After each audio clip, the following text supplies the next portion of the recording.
It is Sunday night in East Lansing. My name is Jim Comparoni, publisher, SpartanMag.com. Come on in. Let's talk some Michigan State sports. It is Memorial Day weekend. Thank you for taking a little time out to spend some of your holiday weekend with us. I know a lot of people, a lot of Michiganders, a lot of people all over the country are busy with the holiday weekend, but we figured we'd go ahead and do it on a Sunday night. We haven't done it in a couple weeks.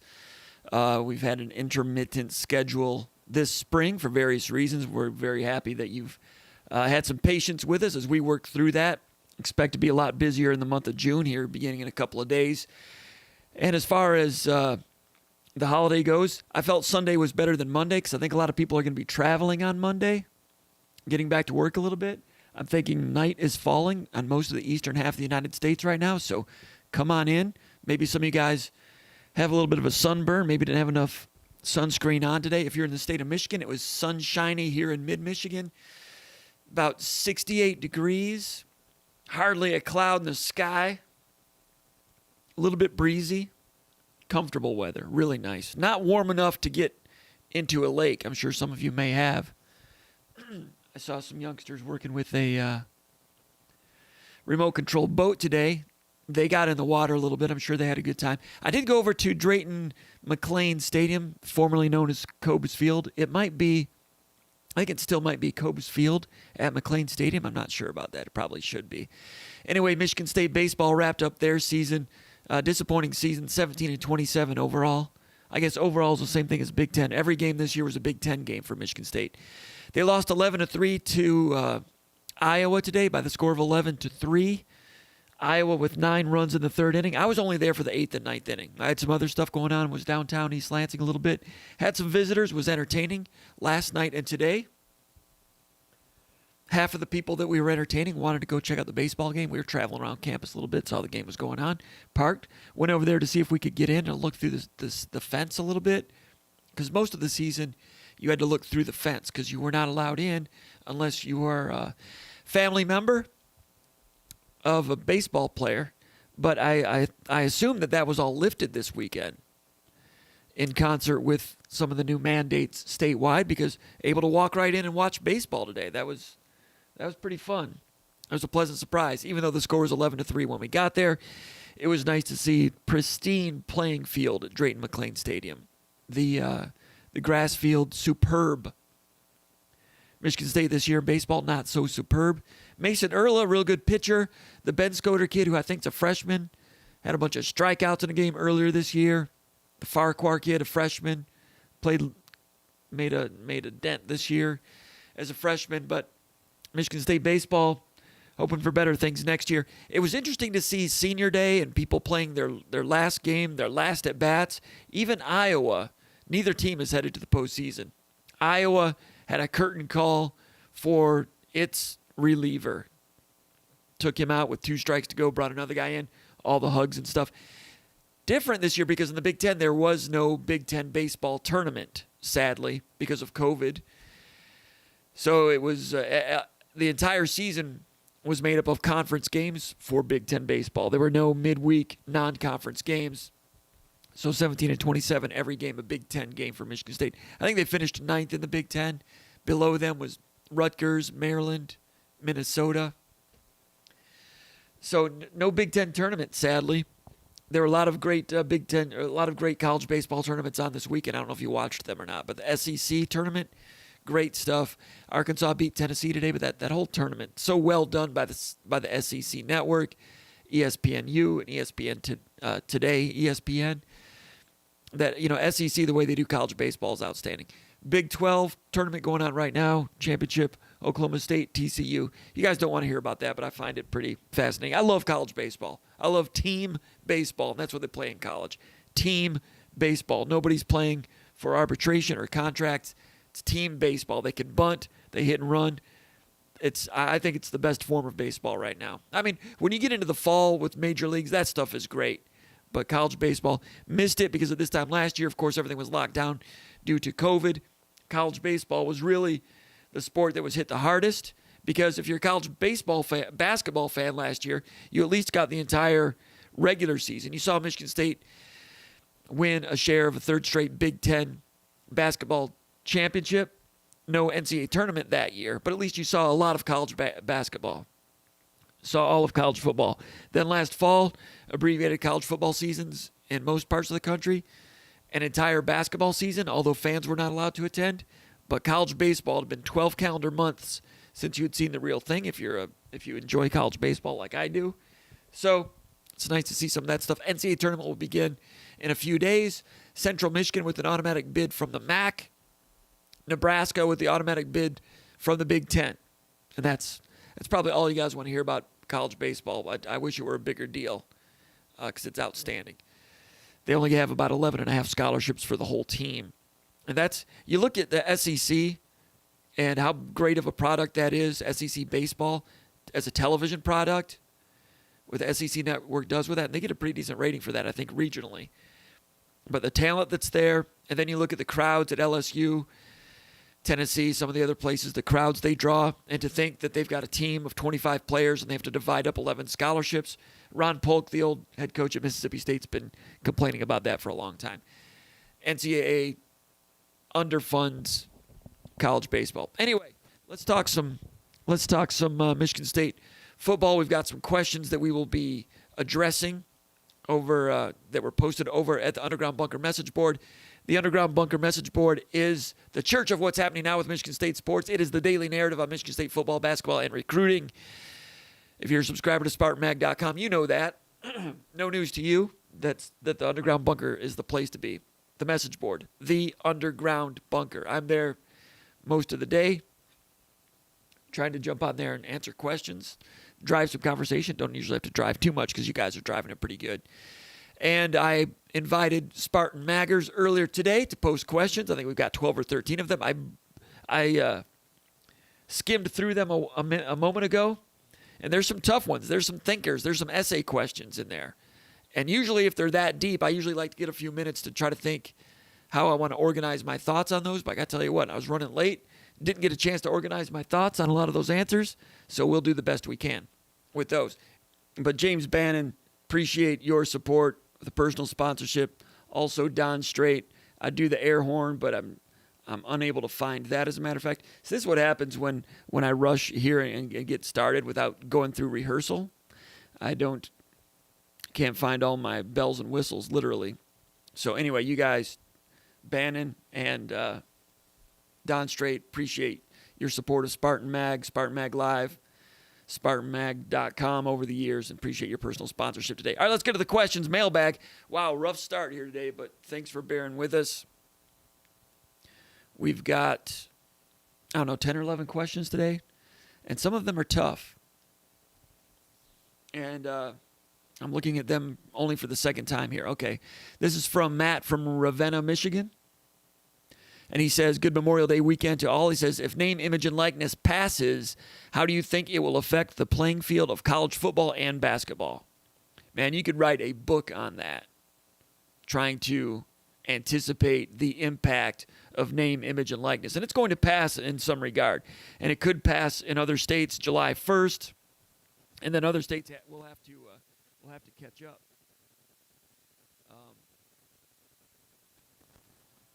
It's been said that I think, Alabama was going to be one of the states that was not going to pass it.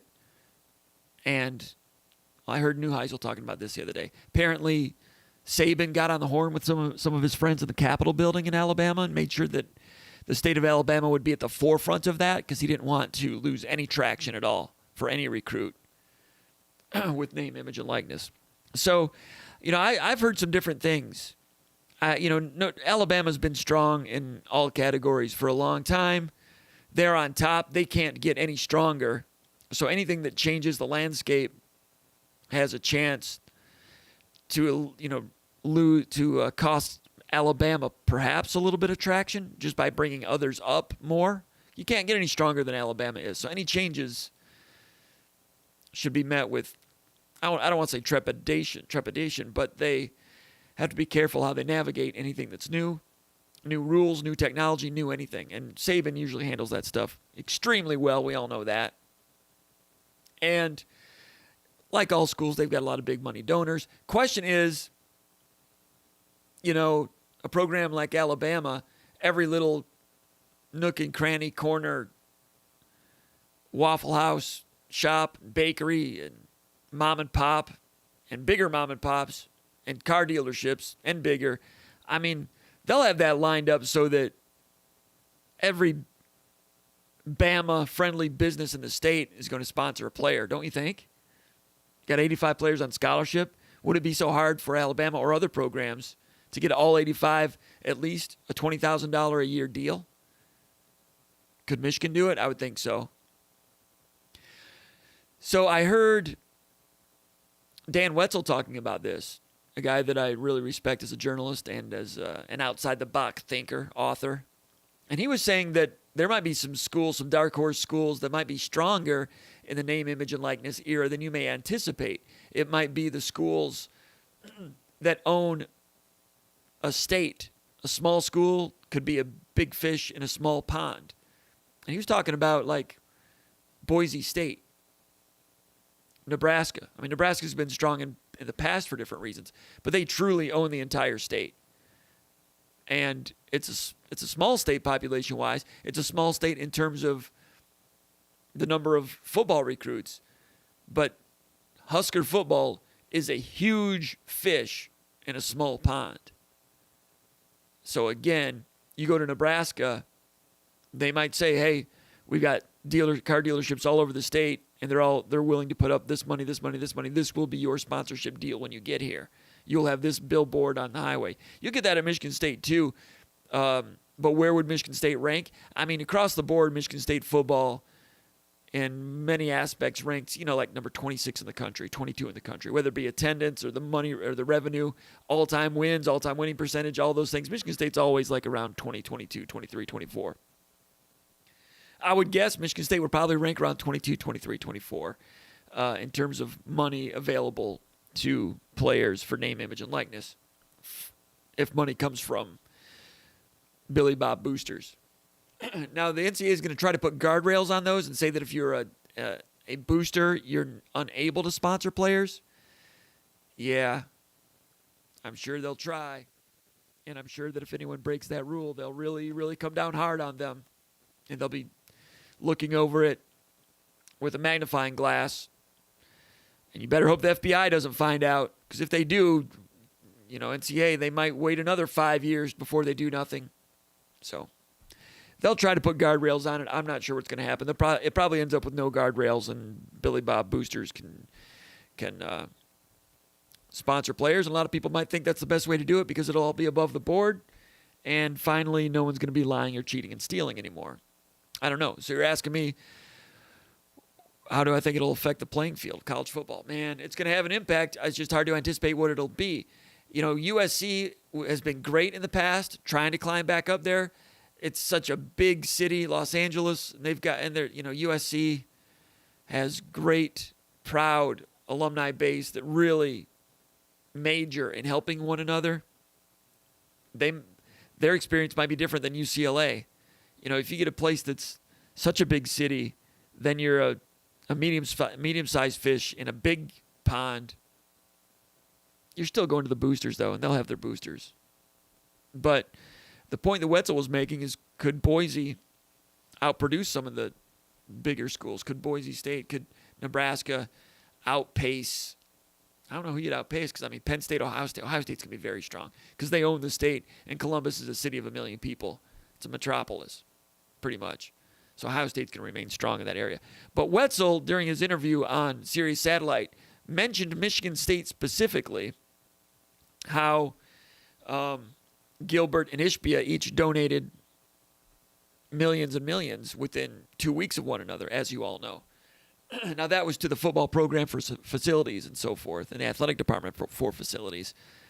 Could they sponsor players? As it stands now, NCAA is going to try to stand in the way of that, but if you've got a T. Boone Pickens willing to bankroll a lot of players, can one guy at one booster bankroll an entire recruiting class year after year?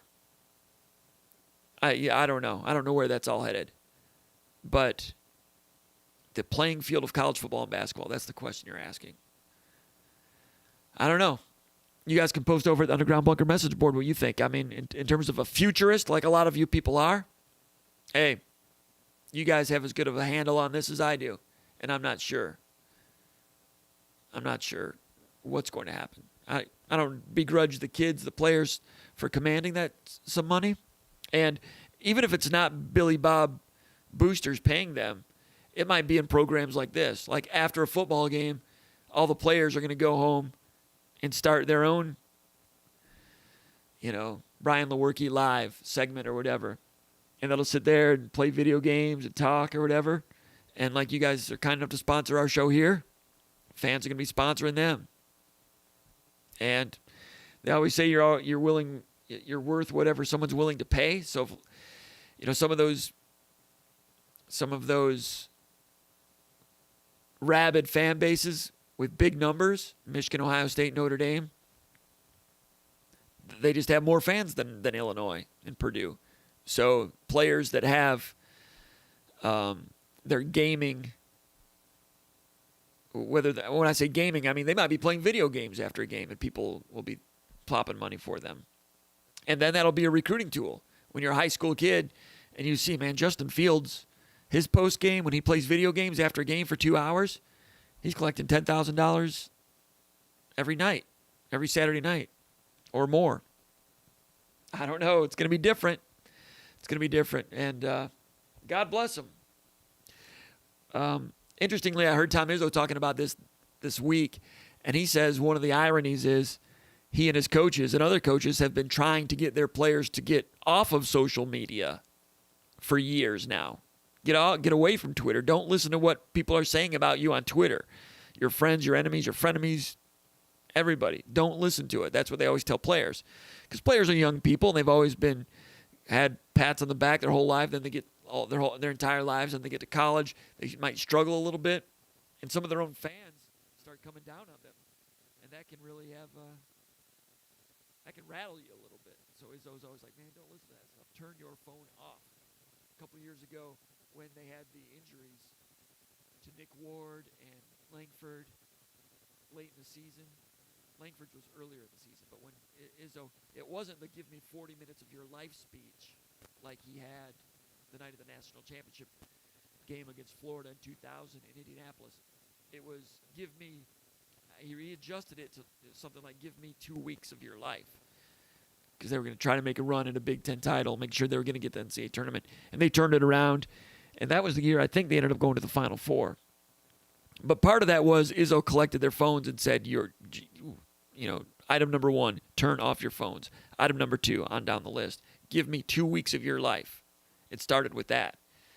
So ironically, he's been trying to get people off of Twitter. Now part of the recruiting pitch is going to be, listen, Johnny Recruit, this is what we can do for you here at State Tech University as a recruit to help build your brand so you can make money for yourself for your brand on social media.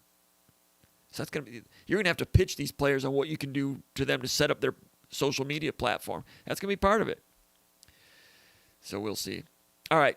T. Gibson that's Terrence from Oklahoma City says, wishing you and your family a safe and enjoyable Memorial Day weekend, Comp. Appreciate that. He says, many seem to think the transfers will dramatically improve the team's production, Michigan State football 2021. He says, but I worry those lofty expectations have not truly considered the importance of team chemistry, leadership, and morale.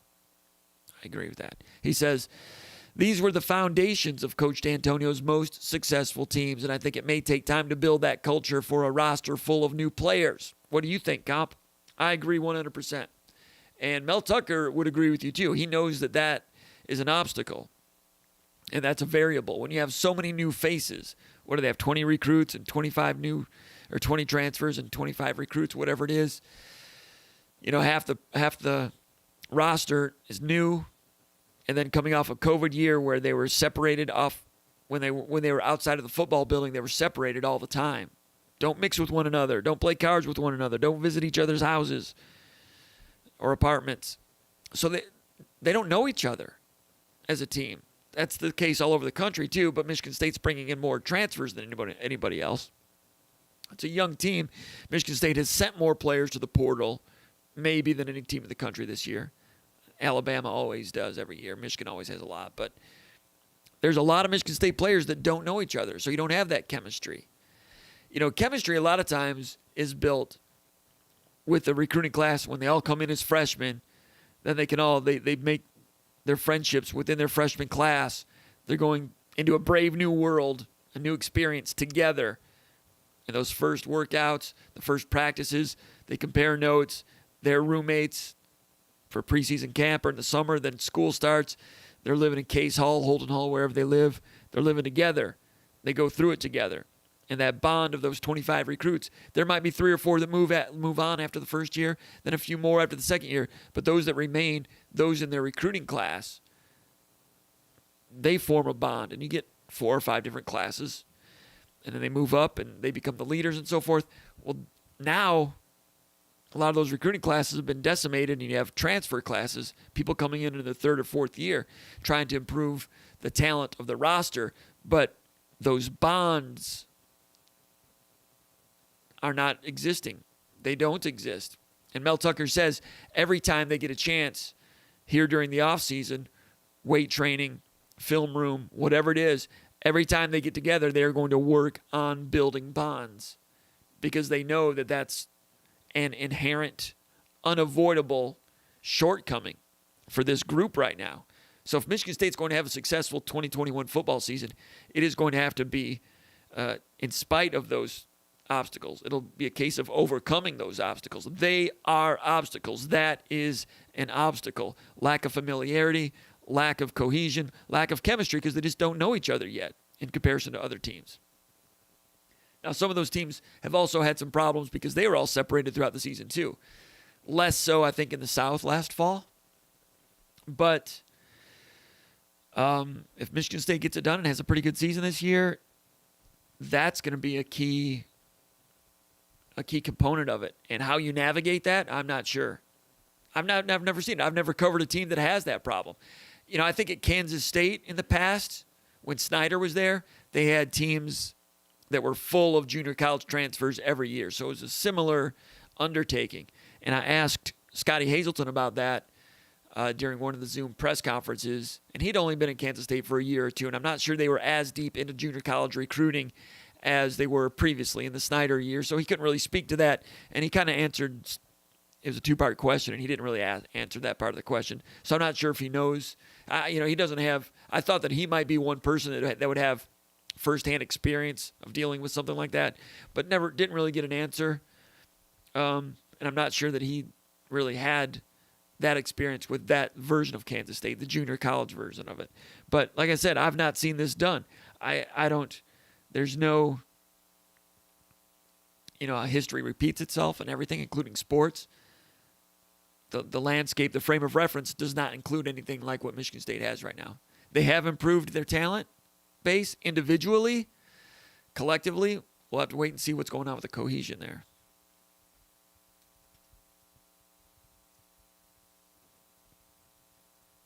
Look something up here real quick. Hope the sound is better than last time. Last time we were going the sound on the laptop here, so there's a lot of keyboard punching noise. I apologize for that. I think we're coming in through this right now and made some changes. Hope it's all working out with you guys. All right, I'm going to go on to the next question here, and then I'll check the chat area, and then I'll put out a little bit of an invitation on social media. Let's go MSU Jet from Parts Unknown. You might know MSU Jet. Older guy. Looks like an older guy, and he's got a sombrero on his picture at SpartanMag.com. Always an insightful member. He asks, any whispers on injuries or player health? No whispers. Haven't heard anything. No news is good news. I know there were a few players that were held out of the spring game a little bit, but I've not heard about anything substantial or problematic. I did get a little bit of a tip about a couple of players. I've not followed up on that yet. I'll have to look into that, hopefully before the next time we do this. All right, I'm going to put out a little social media invitation here, if you can bear with me. This is where I should play a commercial if I had one. I'll give you an unpaid commercial. We were over at new restaurant downtown East Lansing today. It's called Barrios, Barrios. It's a taco place. It's called Barrios Taco and Tequila and Whiskey. Barrios Taco, Tequila, and Whiskey. Went in there, had some tacos. I didn't have any whiskey, don't worry. Not that that's a bad thing, but if I had, I'd be sleeping right now probably. Tacos were good, people.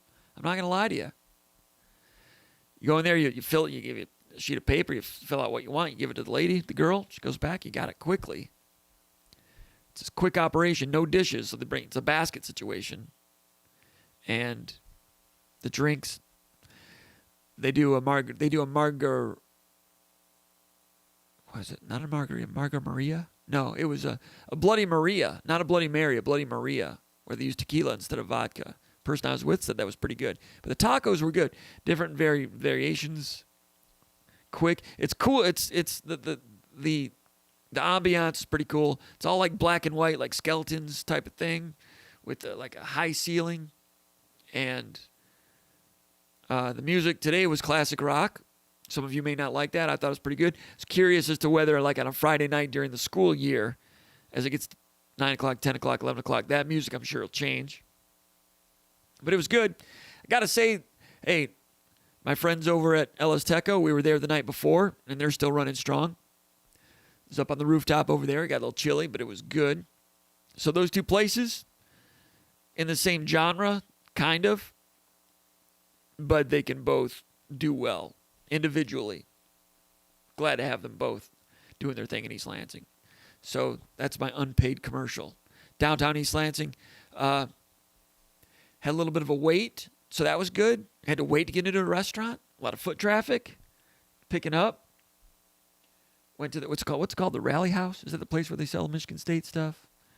Got a couple shirts. You know, when we do SpartanMag Live, I used to wear like Ted Lindsay's shirt or Detroit or Lake Huron, things that pertain to the state of Michigan that aren't necessarily green and white pom-pom stuff. Bought a couple in that category over there.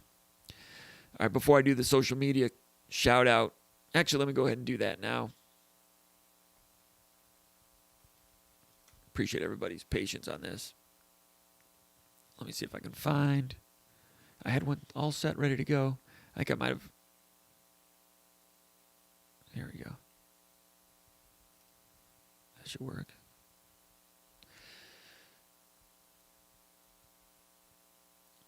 Double checking it.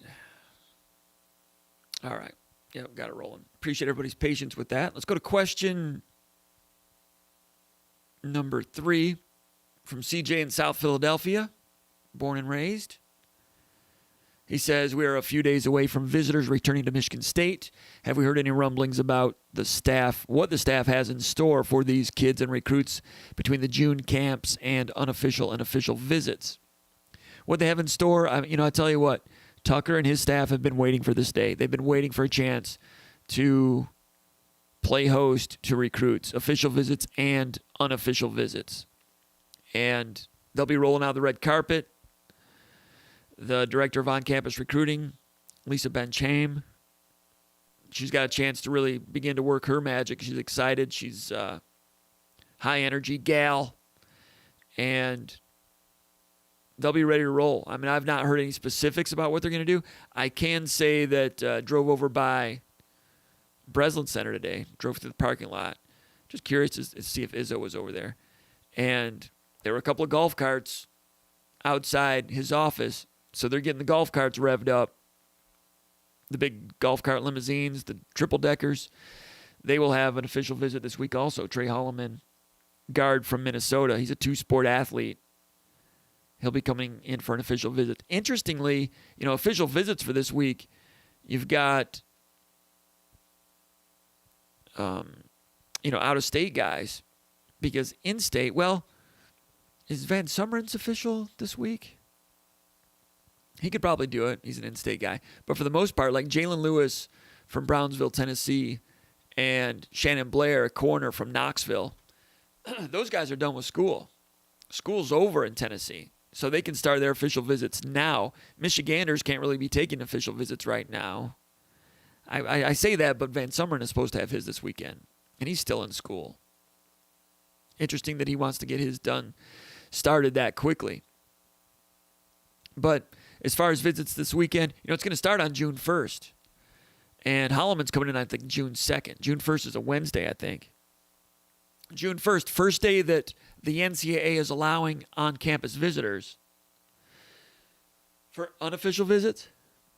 And there's going to be a handful of Detroit Cass Tech players on campus, including four-star lineman Deion Walker, grade A recruit, big-time offensive tackle, and a good defensive tackle. I think he's a better offensive tackle prospect. Long arms, moves his feet well, strong punch. Michigan State's in there. Michigan is in there. Kentucky's in there. Michigan's made up a lot of ground with him. Michigan's probably going to be hard to beat. But when they open the door on June 1st, he gets a chance to go visit Michigan State. And I think he's visiting Michigan the next day.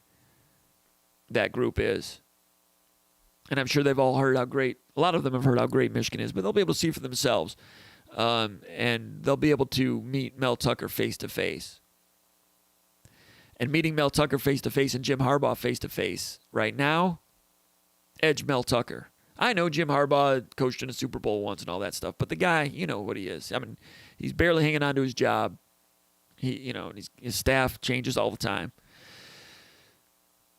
Michigan's got a lot to sell, but, Michigan State right now, they're just starting to be able to recruit face-to-face. They've been on the job for 14 months. They've had one season. I'll be repeating this many times, but they never got that chance to recruit with a 0-0 record. When you're a new coach, you need to be able to recruit about what you're going to be before you ever get on the field.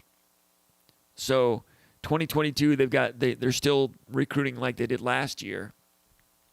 Now going face-to-face.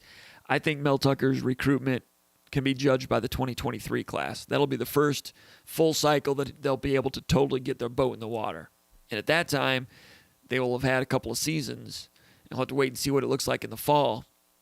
Maybe it'll be very positive for them, but it's going to be difficult. They're rebuilding. You can see what they're doing with their roster right now. You want to be rebuilding without putting too many seasons in the bank. You want to recruit with a 0-0 record, then go 6-6 your first year and recruit to that.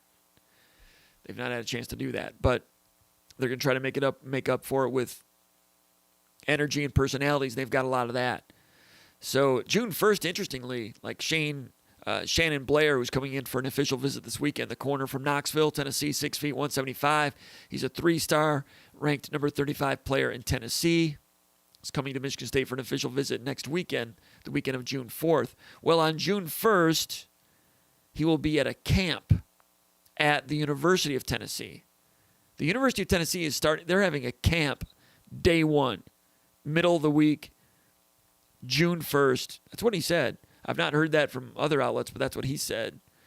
That's Tuesday, June 1st, football camp, Tennessee. Day one, the day the doors are open, they want players on the field for evaluation. Tennessee's not offered. It'll be interesting to see what comes out of that. Shannon Blair is one of the more dark horse type recruits on Michigan State's radar right now. He's in this first group of official visits. Michigan State offered back in March, I think it was. And after that visit, after that offer, other schools got involved. I spoke with him earlier a couple of days ago. Duke was interested, Liberty, Coastal Carolina. Liberty and Coastal Carolina each had real good seasons last fall. This is the type of guy they've been recruiting. I kind of thought his recruitment would really open up after that, but it hasn't. He's remained an under-the-radar type of guy in terms of what other schools, how they're recruiting him. So, and, he says he doesn't want to make a decision until the fall. And Michigan State might be okay with that. Like, yeah, come in, official visit, knock your socks off. You love us. Great. Go back home, have a season, wait till the fall. In the meantime, State might be looking at other guys. I don't know that for a fact. I'm just playing for instance. And I think that might be the case. The other Tennessee player that's coming in, Jalen Lewis, I did a feature on him over at SpartanMag.com earlier this week. 6'2", 175, very good, well-rounded safety. He wants to play corner in college. You see him play corner a little bit in high school. He runs well. You'd have to wait. I've not evaluated whether he has all the hip quickness to play corner at the college level, that's up for the coaches to decide. You bring him in as a DB, and whatever happens, happens. But he's a physical guy. Puts his nose in there. But athletic. Hit 4 interceptions, 1 or 2 he took back for a touchdown. Accelerates like a running back. With the ball in his hands, I mean, they'll run some fly sweeps with him and stuff. And when he turns the corner with the ball in his hands, he doesn't quite have all the balance of a natural tailback. And if he did, you'd be like, well, dude, why is this guy not a 4-star? He might be a borderline 4-star in my opinion, but he's a high 3-star right now. Anyway, he's not like Shannon Blair. Blair is a dark horse. Michigan State's his best offer. I think there's a good chance State knocks him out this weekend. Jalen Lewis is coming in, and Michigan State is trailing. They're trailing Auburn, Arkansas, Indiana. Indiana with the big season last year, and how all the players really rallied around their coach, Tom Allen. And, that's spilling over to the recruiting trail a little bit. But Auburn and Arkansas doing a good job recruiting him. Derek, what's his name? Mason, former head coach at Vanderbilt. I get their names mixed up.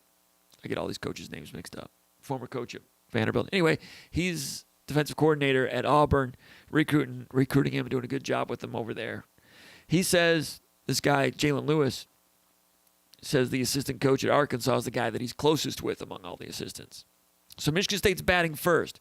And Tom Izzo, for basketball, always says that if he feels he's behind with a recruit, if he's trailing with a recruit, Izzo would want to be that player's first official visit. He wants to bat first if he feels like he's trailing. Izzo likes to bat last if he thinks he's winning.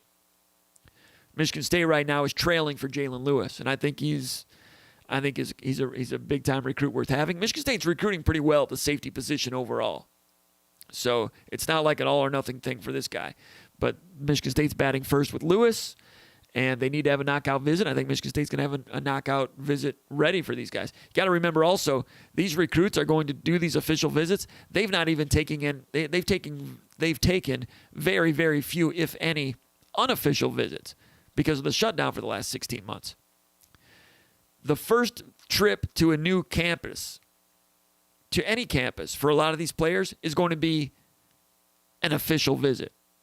So it's going to be lights out. So it wouldn't surprise me. Michigan State is trailing for Lewis. Wouldn't surprise me if Lewis leaves campus saying, man, Michigan State is right there. I love that place. They are in the hunt. I love Mel Tucker, whatever. And I'm sure he'll say all that. And then pretty soon he'll be going and visiting Auburn, Arkansas, Indiana, and Memphis, all in the month of June. So his head's about ready to spin. And it should, because he's a real good player. So there's several others that are going to be visiting this weekend. Chase Carter, the defensive end from Minnesota, number 3 player in Minnesota, has got official visits to Michigan State, Iowa State, and Iowa in the month of June. I asked him about those schools, what he likes about them. He says, man, they've just been consistently reaching out to me from the beginning. All through COVID, those were the 3. I don't know what's going on with the Gophers with Chase Carter, but he's 6'6", 215 defensive end. Also a very good basketball player. Would like to play basketball in college. I don't think he's quite at that level for Michigan State, although Iowa State has said he could play basketball there. So it'll be his visit. I'm sure he'll be knocked out. KJ Winston, another defensive back, 6'2", 190. Michigan State's recruiting him as a defensive back. Others recruiting him as an athlete. From DeMatha, Hyattsville, Maryland, which also produced Darian Harris,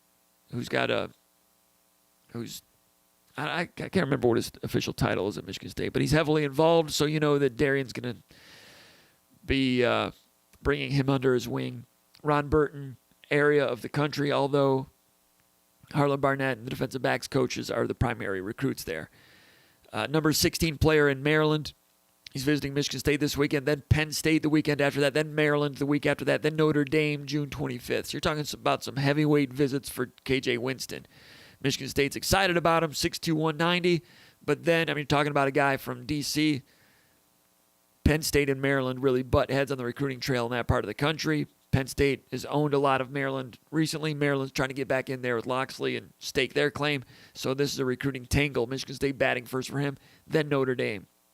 Big-time recruit. 5th visit, he's looking at Oklahoma, West Virginia, Ole Miss. So Michigan State's, that guy's not like 4-star ranking for Rivals.com, but he's commanding a 4-star type of recruitment. These are the guys coming in for official visits.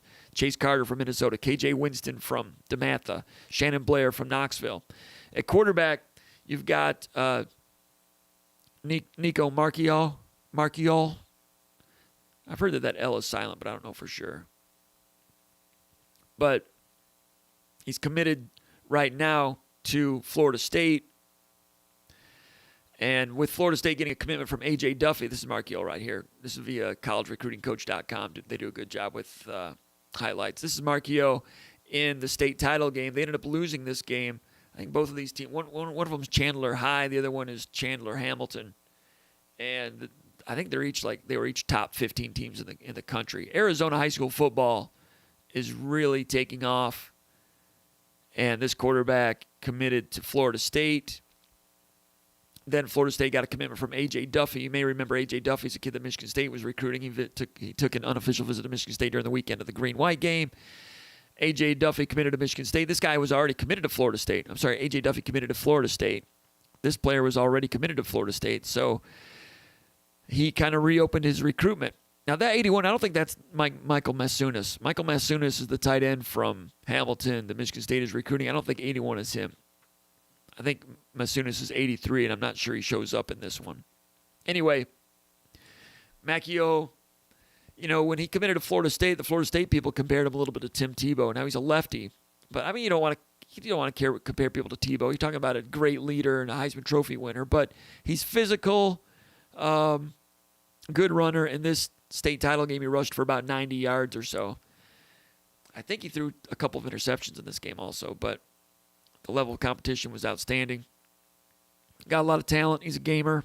Michigan State looking to ring the bell at the quarterback position with this guy. It's interesting that Michigan State was so quickly able to get an official visit from Marchiol, like soon after they lost out on A.J. Duffy.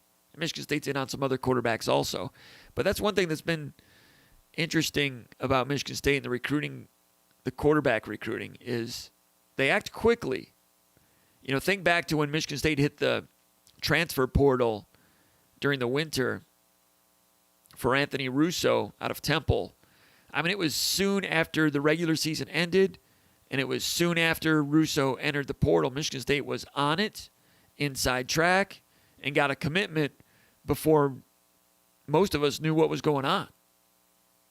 So they were aggressive and decisive with Russo, and that added to the talent pool.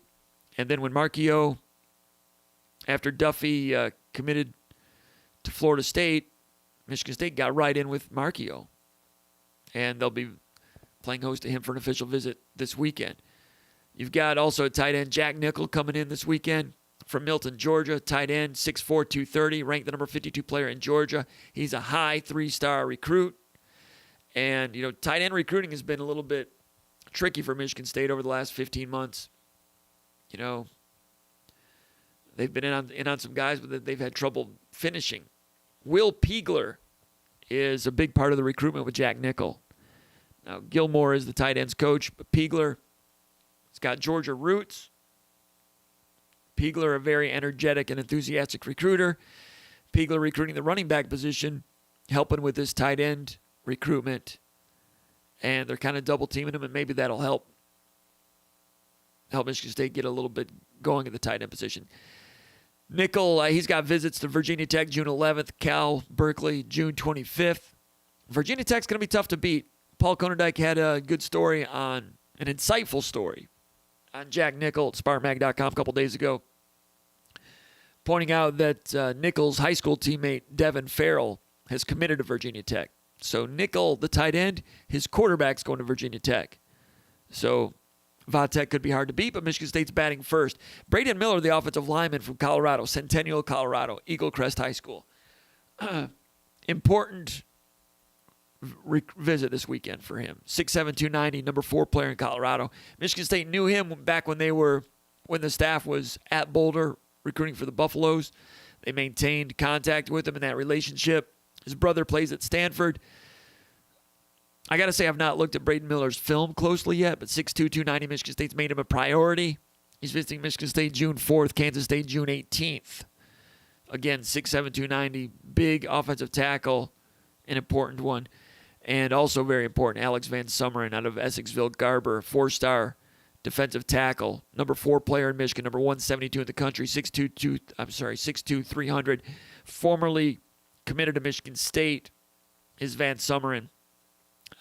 Formerly committed to Michigan, decommitted a few weeks ago. Michigan State's going to get the first shot at him. Other schools involved, Alabama's been in there a little bit. Clemson's been in there a little bit. Have to wait and see how heated those recruitments get. His brother is has committed to Michigan State and is enrolled now as a transfer from Michigan. You're aware of all that if you subscribe to SpartanMag.com. But Braden Miller, the offensive lineman from Colorado, is an interesting one to keep an eye on. And this guy, Nico Marchio from Arizona, going to be interesting as well. Interesting one to keep an eye on. Those visits will be taking place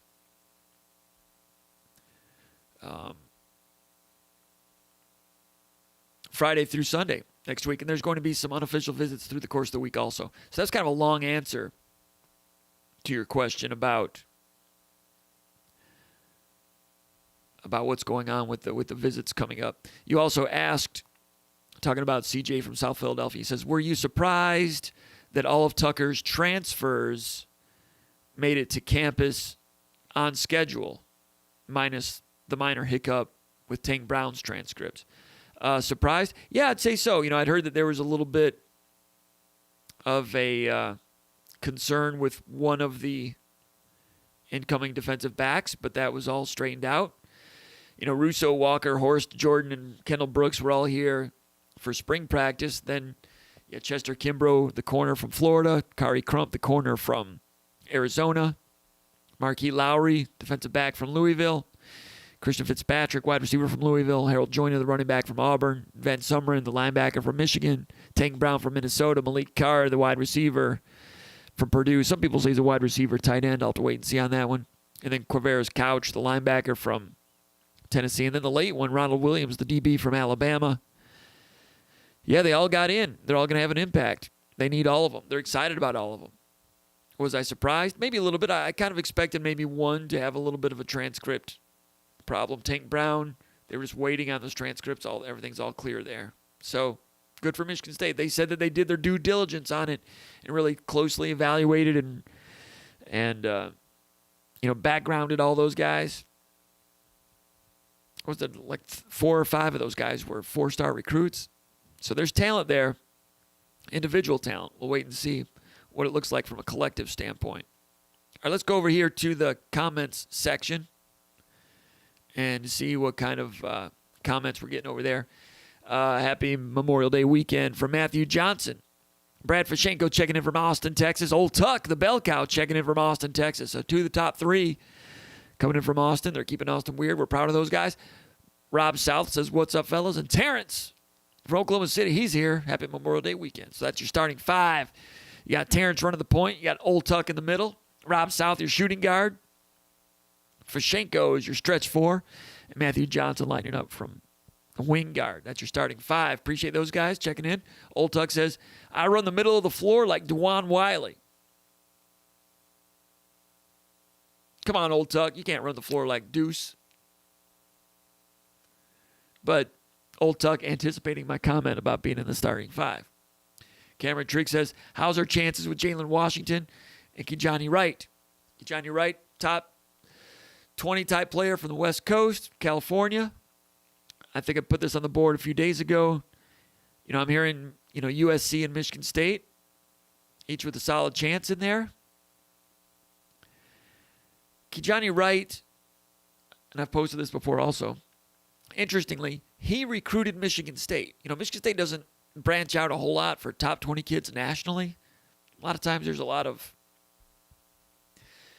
that could just be high maintenance type of stuff. It's not those type of party usually. This is a guy that wanted to be recruited by Michigan State. He reached out to Michigan State during, coming out of the lockdown. So Michigan State reciprocated. They've been in touch with him, Zoom meetings and so forth. So I think there's going to be some visits taking place at some point.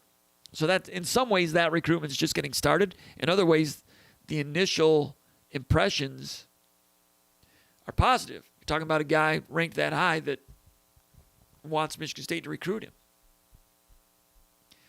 Have to wait and see. With Washington, Michigan State loves him. They've been recruiting him for a long time. He's a stretch 4 out of Gary, Indiana. I saw him play at the Run and Slam 3 weeks ago in Fort Wayne. Nice stroke. He's had some injuries earlier in his career, so he's still getting his body back put together. He knows he needs to get stronger. Good kid, engaging kid. Purdue's been on him for a long time. He likes Purdue. Indiana's coming on strong now. So watch out for the Hoosiers for various reasons. I think there's some affinity there with Woodson. So State loves him, but I don't know. I wouldn't call Michigan State a favorite there. They're in the lead pack. Michigan State's going to keep working it. But chances,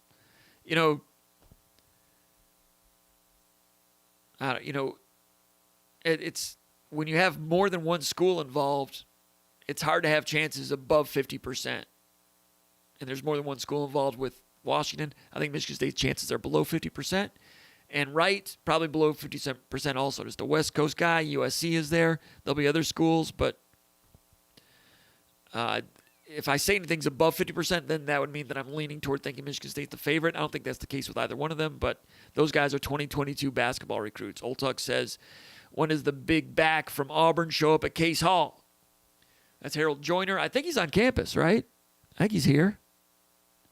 Pretty sure he's on campus. I can double check on that.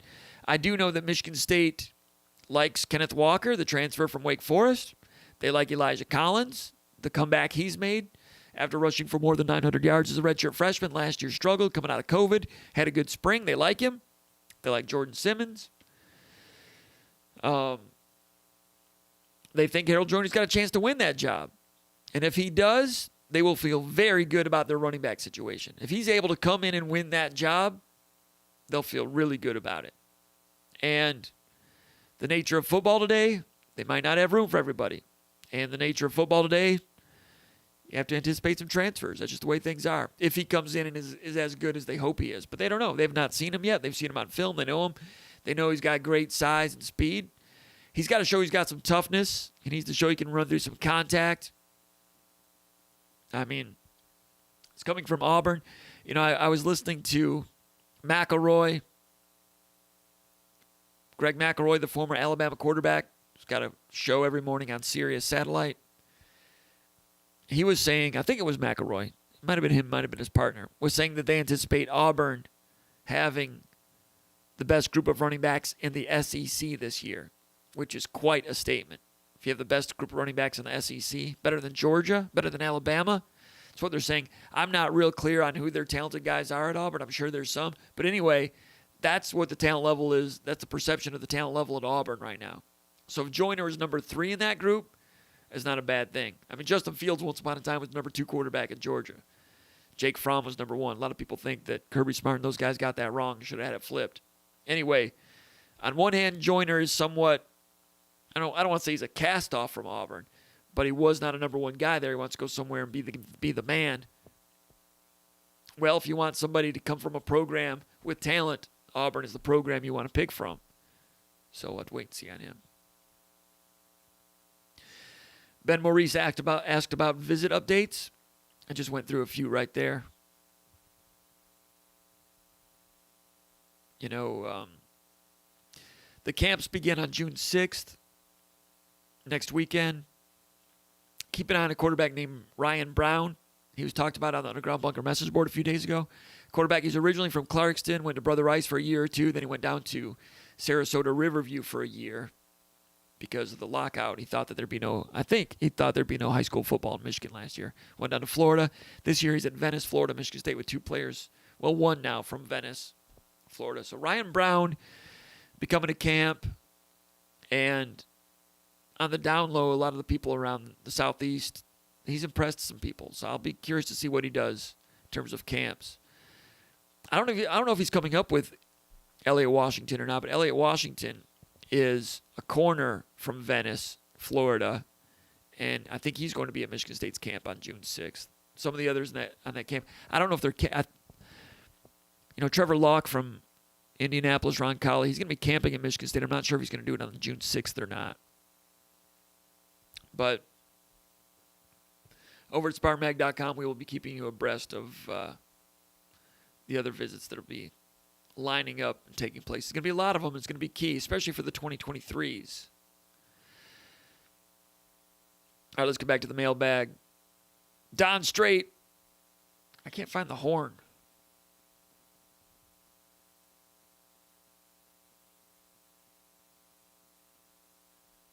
I don't know. Maybe I think I've not updated the system in a while. Can't do the air horn. Anyway, Don Strait, thanks for your personal sponsorship earlier. He says, Happy Memorial Day, Jim. And he says, and a prayer for all the fallen warriors that we honor this weekend. I agree with that for sure. He says, who are your under-the-radar players that you feel may step up in football? Under the radar. Under the radar. Let me pull up the depth chart and go through it. See, this is something I would have done in rehearsal if I had a chance. Is Peyton Thorne under the radar? So he started, the last game of the season? Russo, for good reason, has a lot of attention coming in. I'm going to say Peyton Thorne is under the radar nationally, regionally. He's not under the radar with this viewing audience because you're all well aware of the candidates for the quarterback position at Michigan State. Kenneth Walker transferring in from Wake Forest. People in Big Ten country might not be aware of what he's capable of. I told you here 2 years ago that Eli Collins was the best runner of that group. There was Connor Hayward, Elijah Collins, Anthony, Williams, and there was, who's the other one? Can't remember who the other running back was that year. But, Connor Hayward. Anyway, Elijah Collins redshirted that first year. He had to improve his pass protection, but I said he was the best runner of the group, and once he got that part down, he proved to be the best runner of the group. He was under the radar at that time. I'll tell you what, Donovan Eaglin is a solid player. I think he can play running back in the Big Ten. Problem is there's only one ball, and you're playing one running back at a time, and you might only there's only so many carries that can go around. So I'm not sure Eaglin is better than Eli Collins or Kenny Walker or even Jordan Simmons, but he is solid. He's a redshirt freshman from Texas. I think he's going to play somewhere at some point. Under the radar, well, you look at receiver. Jaden Reed is not under the radar. Naylor's not under the radar. Ian Stewart is interesting. The things he did in the spring game. Can he do that on a regular basis? I don't know, but he's interesting. Offensive linemen, all offensive linemen are under the radar, right? But there's so much returning talent there. I don't know if any of those guys are difference makers.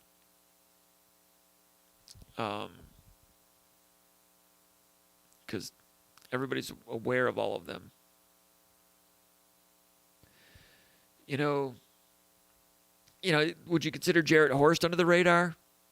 Regionally, people in the Big Ten might not be aware of what he's all about.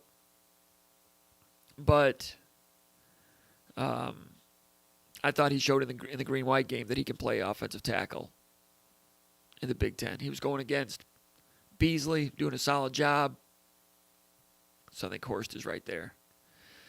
Under the radar, I'm not going to say Michael Fletcher under the radar. A lot of people really like him, and he's a good kid, can run well, but I've always said in terms of turning the corner as a pass rusher, doesn't have all those tools. Jacob Panashik's been talking about that he's ready to have a noisy season. Last year he was slowed down by COVID. He's a 4-year contributor, so it's not like he's completely unknown. But I think that he's got a level of play that he can demonstrate that can be like a third-team All-Big Ten type of guy. Avery Dunn is a redshirt freshman at Shaker Heights. I think he's got a lot of talent that can turn the corner, that as he gets stronger into his frame, I'll be interested to see what he can do with the rest of his body because his wheels are edge threat worthy. Now, edge threat guys a lot of times look like Avery Dunn coming out of high school. Long and lean, 6'4", 205. Now he's 6'4", 235. I'm not sure. Just don't sleep on Avery Dunn. I'm not sure when he'll click, but he could click at some point. But I think Simeon Barrow, who was one of the stars of the green-white game, the spring scrimmage, whatever you want to call it. I was really surprised by him at 6'2", 280, redshirt freshman from Grovetown, Georgia. I had 3 or 4 plus plays in that scrimmage. And does he have to wait his turn? Deshaun Mallory's in there. Jalen Hunt is in there. Jacob Slade is in there. So he's among the top 4, but I think Barrow is a guy that is on the rise. And, he opted out last year. And so he was not on the practice field. So even the coaches didn't really know what to make of him until they started to see him during spring practice. And he's still on campus now. I mean, most people are going to be on campus right now. But that kid, very impressed with Barrow. I'm looking at my notes for Barrow from the spring game because I want to look at some of his positives. Did I write? I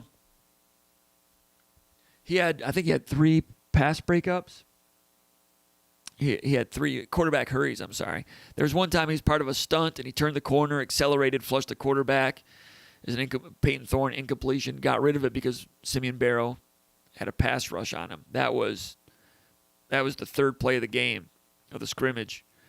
And later, you may have seen this one on TV. 3rd down at 16. He's taking on Jacob Isaiah at right guard.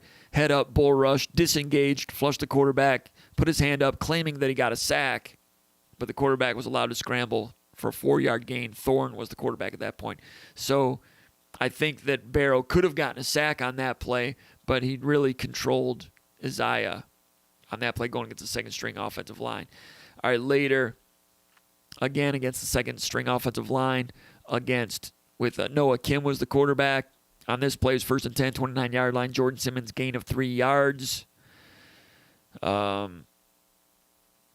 Simmons with decent second effort fall forward yardage on that one. On defense, it was mostly on that one. The defensive line was mostly 2-gapping, but Barrow was 1-gapping on that play. Sometimes you'll see that. NFL, it happens a lot. It's happening a little bit more in college, where 1 or 2 of the defensive linemen will be 2-gapping and 1 or 2 will be 1-gapping. It's a combination. It's sophisticated stuff a little bit. Barrow was 1-gapping, took on a double team block of Samac and Kaler. Kaler no longer in the program. Took on it. He was 1-gapping, got double teamed, and did okay with it. He didn't get pushed back into the linebacker level. He withstood the double team block pretty well. Simmons gained 3 yards, but a defensive tackle at some point has to be able to take on a double team block. On that play, he did. Now it was Barrow and Samac. I'm sorry, it was Kaler and Samac. Kaler, a guy that never got into the playing group at Michigan State. Samac has started a little bit at Michigan State. So it wasn't like he was going against a couple of walk-ons. It was a solid double team. Did pretty good. All right, later in the game on 3rd and 3, again, quarterback hurry. Barrow on this play defeated Kaler, got a pressure. On that play, Barrow, talking about Simeon Barrow, true freshman from Georgia, opted out last fall. First time we've ever seen him was the green-white game, and he was one of the loudest players out there. Barrow had a quick shoulder club, ran his feet, got in, got pressure on Kaler. So that was one of his quarterback hurries, also beating Kaler.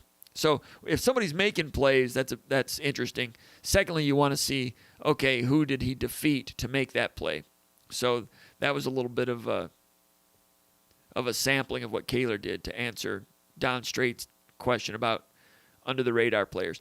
Is Simeon Barrow a guy to be underrated this year? Maybe so. In the future, definitely. You look at Hunt and Barrow in a couple of years at defensive tackle, as Nick Saban would say, that's what I'm talking about. That's what I'm talking about. But I tell you what, the big kid coming in from Detroit, I like that kid too as a nose guard, 2-gapping guy. I think they got something cooking there on the defensive line. Defensive backfield, I'm not really seeing, in terms of under the radar guys, I wonder about, the Kendall Brooks guy, I think, can play a little bit, the guy that came in from North Greenville University, but it's going to be one of those transfers. One of those transfers is going to come in and make a splash. Maybe it's the kid from Alabama. I don't know. Yeah, he's got all the ability, that's for sure. Spartan MD, poolside from beautiful suburban West Bloomfield. Michigan says, what's going on with West Bloomfield athlete Dylan Tatum? Still trending blue? Well, Dylan Tatum, 4-star recruit from West Bloomfield, Michigan State was running really well for him. Then Michigan hired his high school coach, Ronald Bellamy, just to give you some background for people that don't follow recruiting closely, just give you a little background, broad stroke information there. Interesting kid, engaging kid, smiling kid, effervescent, good athlete. Saw him at the Rivals camp in Indianapolis a couple of weeks ago. He loved Michigan State, and he was one guy that had a chance to visit Michigan State just before the lockdown. Like right after Mel Tucker was hired, Dylan Tatum came in and visited and met everybody. Maybe that's one of the reasons why Michigan State continues to resonate with him, even after his high school coach was hired at Michigan. But when his high school coach was hired at Michigan, that was a game changer.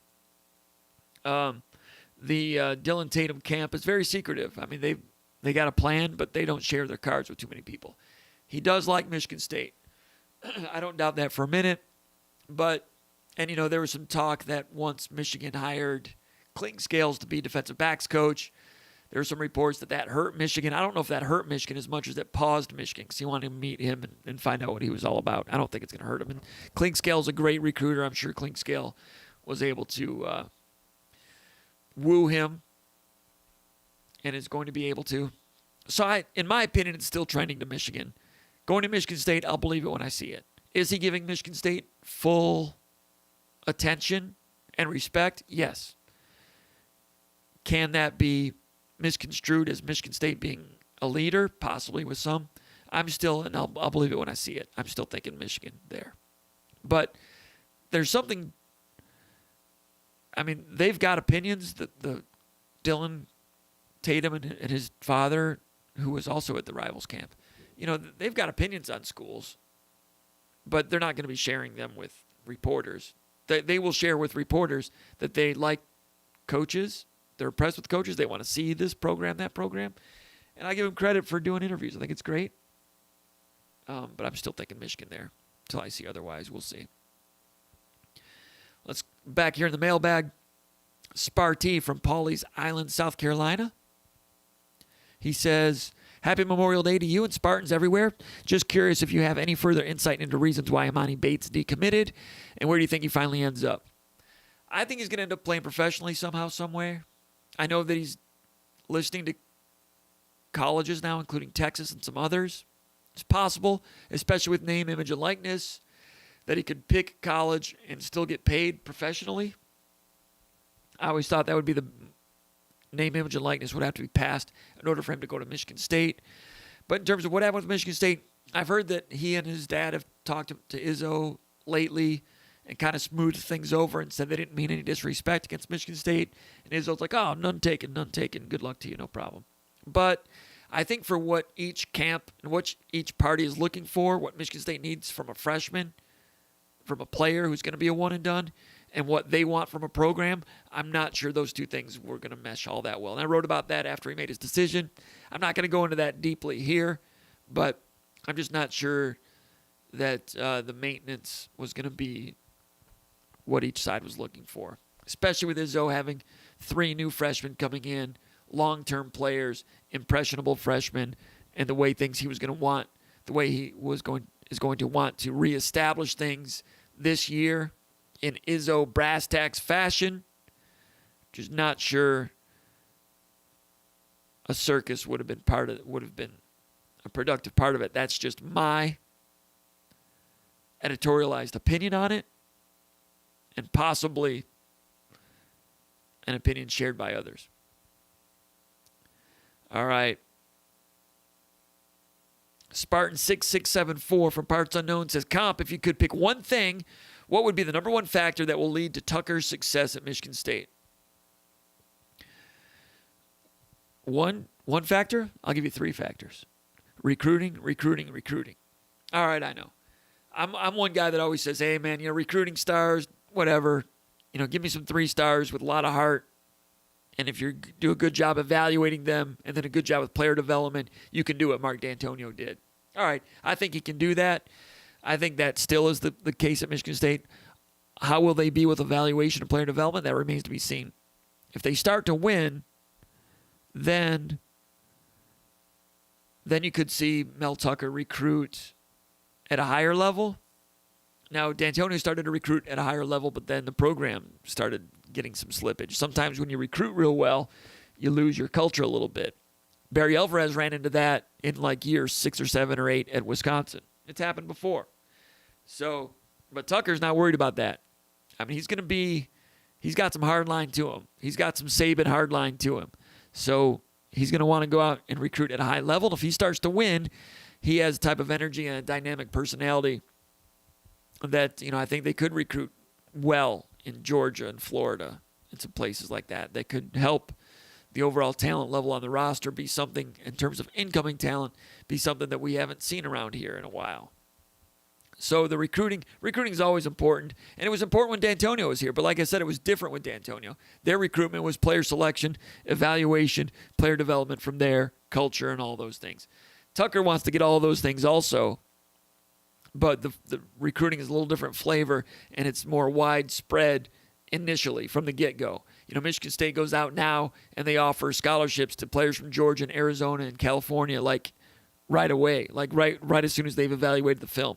They are really doing film evaluation all the time. D'Antonio would start closer to home, look in the state of Michigan, look in Ohio, look in the Midwest, looking for their players, see where they stood, and if they didn't get their need met in that radius, then they would look into Georgia and some other places. They got Darqueze Dennard a little bit later, almost by accident. Not by accident in terms of accidentally they got a player. They were looking at Mumphrey and some other guys, and they saw him. So it was evaluation. It wasn't an accident. Sometimes luck is when opportunity meets preparation, right? Opportunity, preparation. They saw him. But they weren't like scouting Georgia thoroughly early and saw him early. They saw him a little bit later. So that's the way D'Antonio did it and had a lot of success. Now you're seeing Michigan State going out offering guys from further away. Now, this year you've got official visits in June.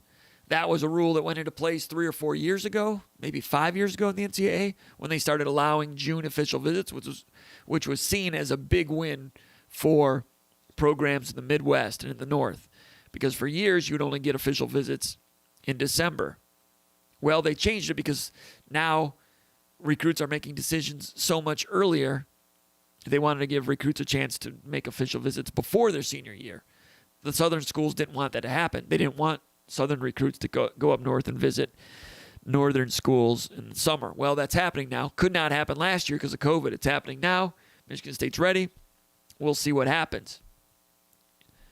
Like I said, I think Michigan State, the true barometer is going to be that 2023 class when you've had a full cycle of unofficial visits, a calendar worth of Mel Tucker meeting recruits in June and in July and August and some football games through the winter, a year of persistent recruiting with the face-to-face, then we'll see how it goes. And I think 2023 is going to be the judge of that.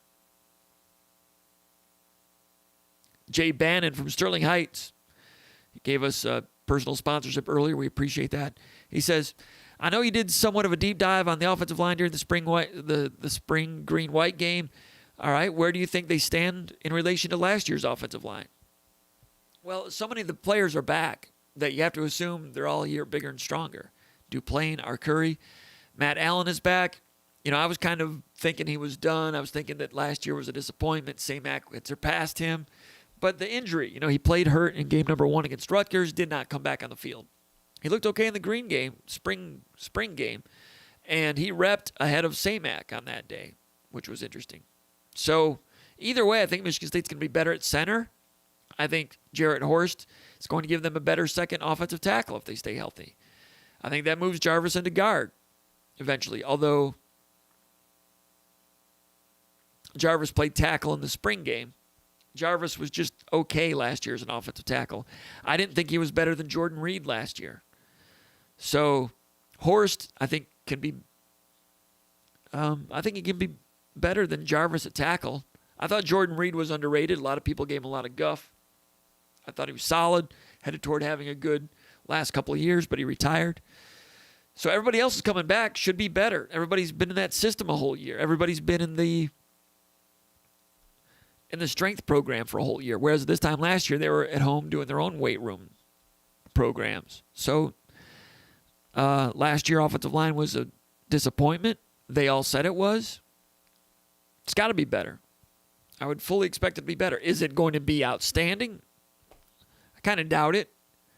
Just because none of those individuals have been outstanding collectively, could they achieve that? I guess I won't put that past them. I'll have to see it to believe it. Jay Bannon says the running back room is very crowded. He says, I do not see all of them getting playing time. I agree. It's impossible for them all to get a lot of playing time. He says, what do you see as the ranking of them at this time? He says it'll be hard to judge Joyner, but please throw him in the mix. I mentioned that a few. Thanks for the question, Jay Bannon in Sterling Heights. I discussed the running backs a few minutes ago, and judging by how they repped in the green-white game, it seemed to me that Elijah Collins went first, didn't he? Let me go back and look at this. I got my notes right here. Yeah, Eli Collins started. He looked okay. I'm going to go by that. I'm going to go by he was the first running back to get a carry in the spring scrimmage. I think Eli Collins is number one. Kenneth Walker only had 1 or 2 carries, kept him on ice a little bit. He's right there. So what happens with Connor Hayward? Is he a third down guy? I'm not sure. Jordan Simmons is a guy who needs a big summer. It looked to me like he was falling a little bit. He got some time last year, did some good things. But with this influx of talent at running back with Kenny Walker coming in, Elijah Collins improving, Harold Joyner on his way in, Jordan Simmons is a guy that needs to have a good summer. And, well, you know how college football is these days. If things aren't cooking, they leave the kitchen. I'm not throwing out any rumors. I've not heard a thing. I'm just saying that's the reality. That's a guy that's got to rally. I liked Donovan Eaglin. I'd heard good things about him during some scrimmaging the week before. Saw him in the green-white game, and he was solid. And you guys didn't see him. He had a carry for a gain about 12 yards in the spring scrimmage. If you were watching on TV, you didn't see it because they weren't at commercial at that time. They were showing – maybe they were at a commercial. For some reason, that carry did not get on television. But Eaglin is solid. Solid. I'm going to go ahead and finish the mailbag here, then I'll get back over to the comments, and we'll move on. We'll wrap up this edition of Spartan Mag Live. All right, CGM from Cincinnati. He says, what is the status of making up the Miami Hurricane game at Spartan Stadium? He says, having the Hurricanes visit Spartan Stadium, that's what he wants to see. He says, if we do not get it rescheduled, this is a very bad decision to play in South Florida in mid-September this season. Thank you. Yeah, you know, it's supposed to be a home and home. The Michigan State home game was canceled by COVID. So then what do you do if you're Michigan State? Do you try to get out of the trip to Miami? If you do, could you play a home game and make some money? Or if you get out of the Miami game, you've got to pay them. Or, you know, they're not coming to your place in 2020. It was canceled. So the schedule is filled until like 2032 or something like that. So if you're going to get Miami to come back to Spartan Stadium, it's not going to be until like 2023 or 2033. Maybe that, you know, if the Notre Dame game, which is probably not going to happen, that home and home is probably not going to happen. Maybe you could fit in a game there during that window. I've heard that, you know, the door's not shut on it. I'll try to send out a message to Bill Binkman to get an answer on that.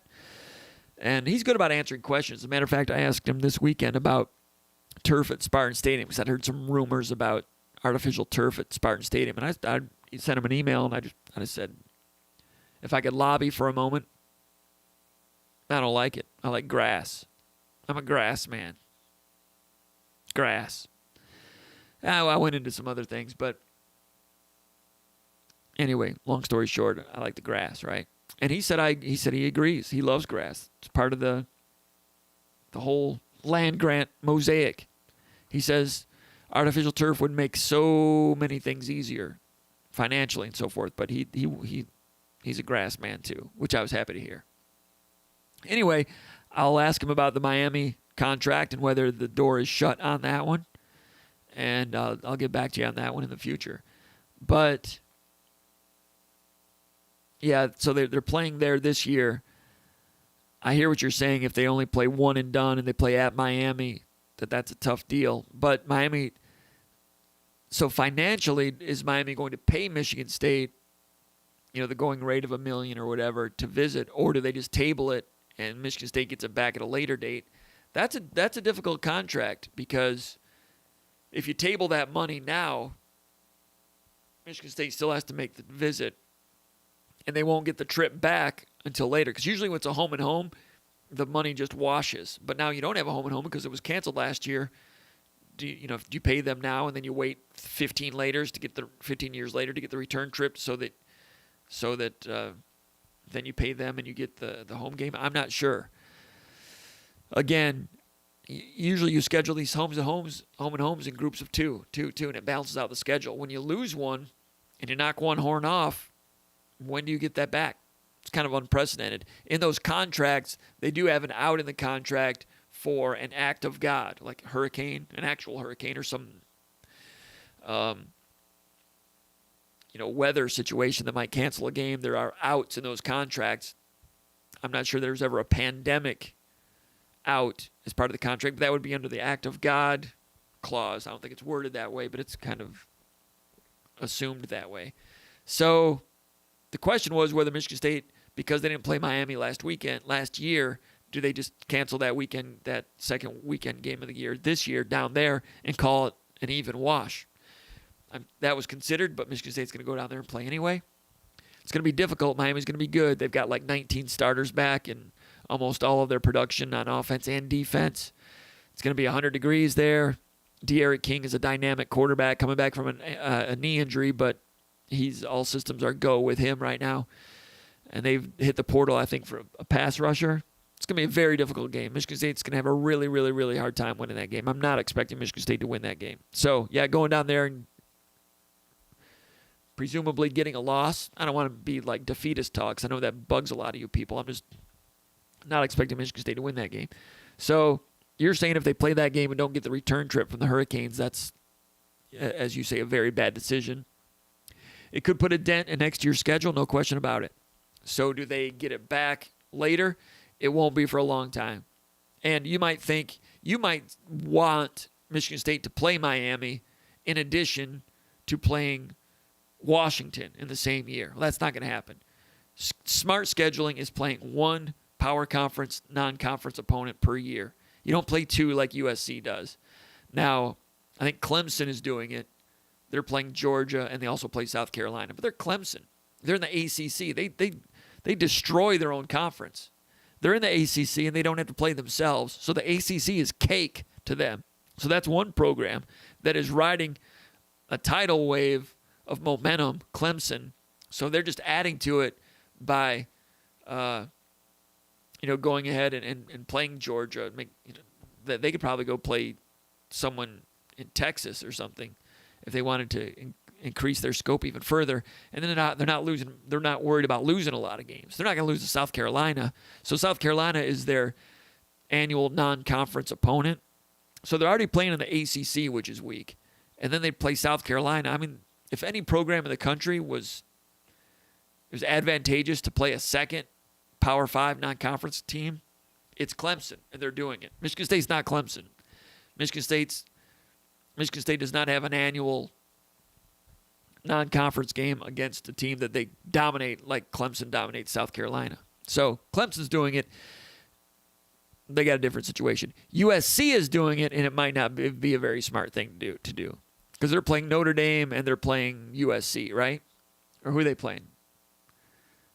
Miami's playing Alabama. Is USC playing Georgia or something like that? I don't know. Look it up. Anyway, so if you're thinking Michigan State should play the Hurricanes at home in Spartan Stadium and that same year play Oregon or someone who's already on the schedule, no. That would be a bad decision. It might be entertaining for the ticket-buying public for when the teams come out of the huddle and the bands are playing and it's a nice sunny day at Spartan Stadium, but you're asking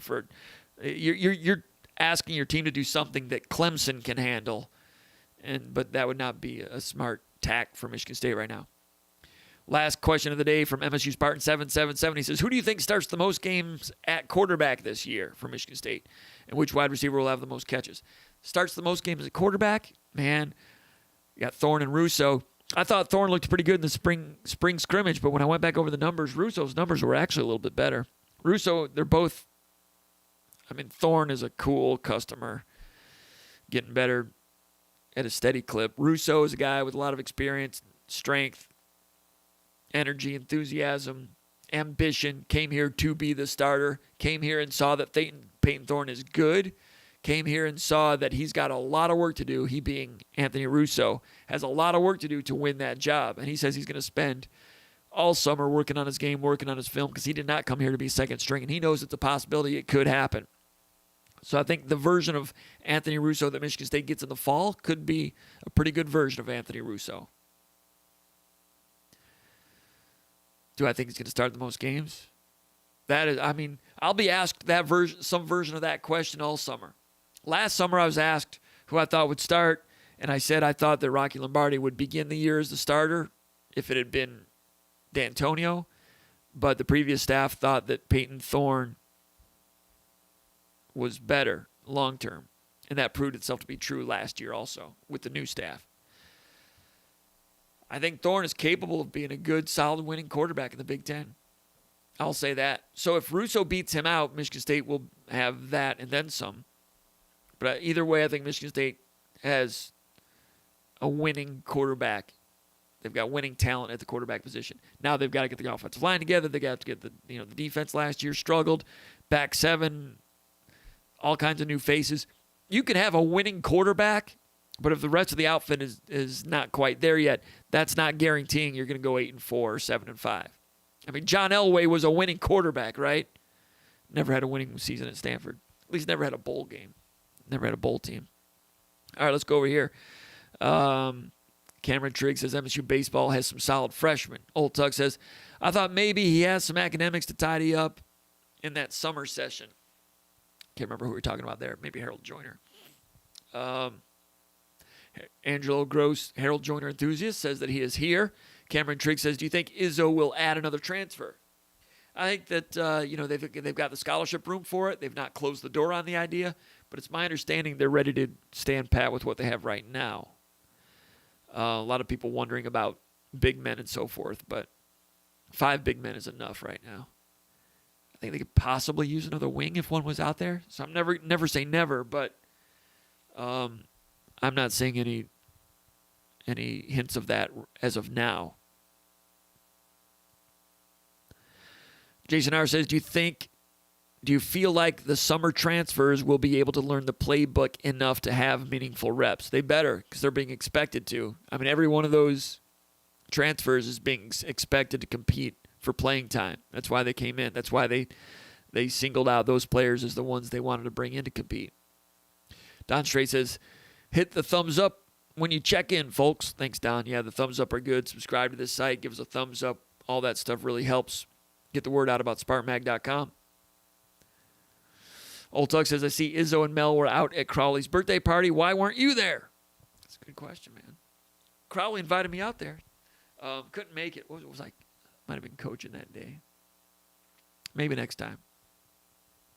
How'd you know that, Old Tug? What do we have here? Noah's in the house. Good to see Noah. Doing a great job as intern extraordinaire. Noah Sprunger doing a great job. Working on one of his stories right now, editing it, getting it ready to go out there. Angelo Gross, Harold Joyner enthusiast, says, is there a chance that Keon Coleman gets the third wide receiver spot? I think there's a chance. I think he's talented enough. True freshman from Louisiana. He's already happy with his surroundings around here right now. He's a different type of cat athletically. He's got some size.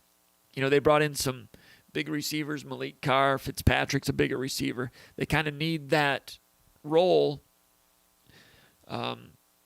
He's a terrific talent. There's going to be some maintenance there. He's going to be a high maintenance guy. But he's got ability. Old Tuck with some more points about Crowley Sullivan. Yes. Podium portion. That was quite a moment. James Bannon in the house. Chris Trinham says, after a month delay, Mall 286 is back in the house live. Oh, we have a double box now. Yeah, the double box. Sorry about that. That was earlier in the program. Ravenna, Michigan, the home of Benny Clark and Charlie Knapp. Was Noah Herron from Ravenna? Remember Noah Herron? He's like a fullback at Northwestern. Old Tuck says, name, image, and likeness is a horrible thing for a purist. Chris Trinham says, the mic got quiet. I think he bumped it. I hope it's not still like that. I know that was about an hour ago when that was posted, but James Bannon says there are several gamers that take in $200,000 to $400,000 a month or more while they game. Yes, there is. Yes, there are. And those same mechanisms, I mean, they've got, I mean, you'll see, they'll have like 1 million people watching them game. Seriously. I mean, if you follow on YouTube, I'll see that there'll be like some of those gamers, some of those famous ones, and they'll be gaming. Like right now, we've got maybe 90 or 100 people watching this currently live. They will be doing a video game and talking while they're doing it, and they'll have like 40,000 people watching them at that moment. That's like a stadium of people. It's crazy. I guess the gamers, they watch it partly because I think they watch film of people doing video games because they want to improve how they themselves play video games, so they watch others that are really good at it do it. I think that's the way it works. The mic is out. Let me see. I hope the mic wasn't out very long. You know, it used to be that the mic would go out, and I wouldn't hear it through here, so I'd start fiddling with it here, and people would tell me, don't fiddle with the mic because it'll screw up. But then I realized that it was over here on a different box. So this time when the mic went out, I thought it was over here, and I left it alone. I just kept talking into this, thinking that if I fiddled with this so that I could hear it, that would actually screw it up. So I don't know. Last week, I tried to go straight from the microphone into the laptop, and it sounded fine in here, but it was the sound went through the laptop. Maybe I didn't change the sound up, and I don't know what happened. I got a new mixer coming, though. Jason R. says, do you see any of the summer transfers learning the playbook quick enough to make meaningful contributions? Like I said earlier, I already answered that one.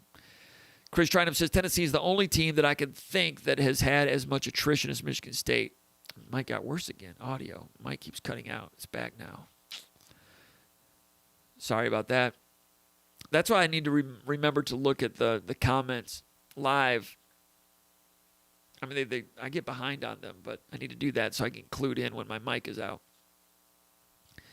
Gordon notices comp. Why do you think the wide receiver from Louisiana will be high maintenance? Oh, so this just came in just now. It's just people that covered him down there. You know, I mean, his recruitment was kind of strange. And then there's just people down there that think that he's going to be, you know, high maintenance. I can give you whys, but it's just, some guys, it's just, high maintenance. It's going to require some maintenance. In some ways, Mateen Cleaves required some maintenance. In some ways, Draymond Green required some maintenance. Andre Rison. It's not always a bad thing. Plexico Burress. But sometimes guys that require maintenance, I mean, Imani Bates was going to require some maintenance. Darian Harris is the director of player engagement. Thank you, Noah. Untitled Beer Ranking Show says, get up the likes. Y'all appreciate that. Markio looks a bit like a left-handed Baker Mayfield, says Matthew Johnson. Chris Drineham says, hey, the first lefty Michigan State has looked at since Stephen Reeves. Probably. Bill Burke was a lefty. Stephen Reeves was after that. John L. Smith preferred left-handers. He had David Ragone at Louisville and some others, and he brought in Stephen Reeves. I can't remember if he ever had another lefty after that while he was at Michigan State. John L. Smith liked left-handers because he thought they were right-brained, and he thought that was creative and good.